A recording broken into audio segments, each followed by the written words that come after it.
Hello, here we are with another case involving a court report that I prepared back in the 1990s. I'm going to call the lady Mrs. Smith, and she was 36 years old and had no previous convictions. The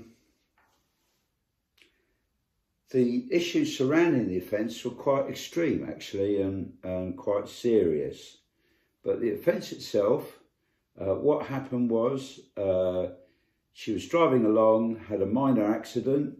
The police were called, and they, as routine back in the 1990s, they asked her to produce her driving licence and her insurance at the police station within a week or whatever the time was back then. And it turned out that she didn't have any insurance.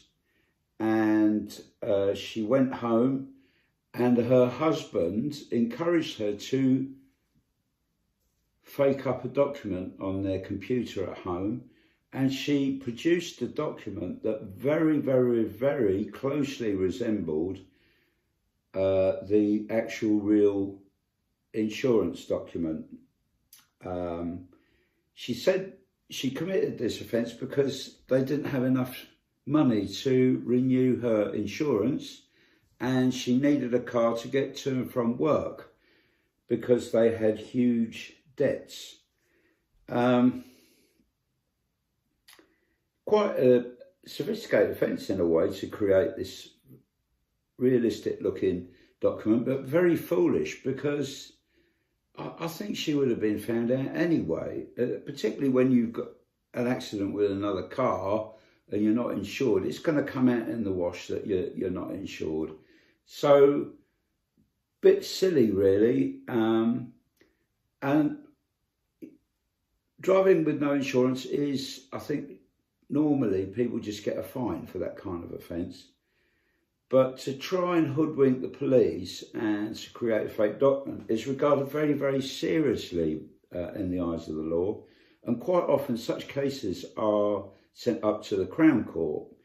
I recall a case where a young woman gave a false statement to the police. She lied, and because she'd given a false statement, it was banged up to Crown Court. So quite a serious offence in the eyes of the law. Around the background of this offence was that there was an awful lot of stress going on in the Smith household. And very recently, I mean, stress building up to appear in court, because quite recently, Mr. Smith had been remanded in custody and charged with arson and murder. I mean, my God. And it kind of makes you think, you kind of think, God, is this true? Is this some sort of TV drama? You know, would you believe this happening if you were watching a TV drama on the telly? Well, occasionally these extreme things can happen, and you kind of feel for Mrs. Smith having to cope with such a situation. So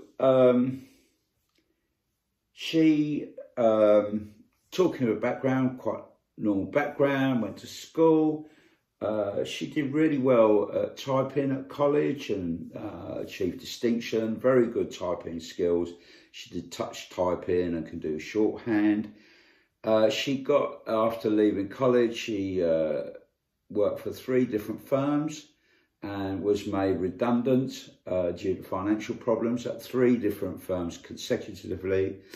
And then she joined the social services, county council, and worked for social services as an admin stroke secretary stroke typist. And because of her current offence, it's very likely that she's going to have to lose her job because of what she's committed this offence. She's been married for 18 years to Mr. Smith, and they have 3 children, one aged 9, one 6 and 3. Things have been, they've had financial problems at home, and I think Mrs. Smith brought in their income and outgoings, and I was a little bit critical of their money management. For example, she was buying things on a catalogue, and there's quite high interest charges on catalogues, for example. And they moved house, but they bought one house before selling the one that they were living in. So for a while they were paying for 2 mortgages, which cost them an awful lot of money and made a lot of debts. And to compound this, Mr. Smith, over about 12 months before I saw Mrs. Smith for this court report, encountered huge debts with his business. It all went off the rails. So they had really bad money problems.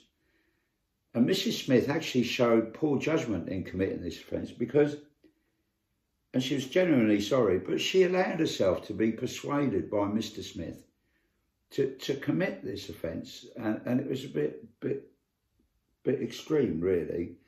And sometimes, often in life, you're better just putting your hand up and saying, look, I'm sorry, and we haven't got an insurance. And it would have been less her offence than she's really seriously being faced with now. One cannot but feel really sorry for Mrs. Smith and her children, that the husband has obviously been accused of committing a very, very serious offence. And she did say that they did separate for a while, about a year ago, when they had all these financial problems. But so what on earth do you propose to the court when faced with this situation? So on the face of it, so many people go, oh, send her to jail, but what would happen? Children taken into care.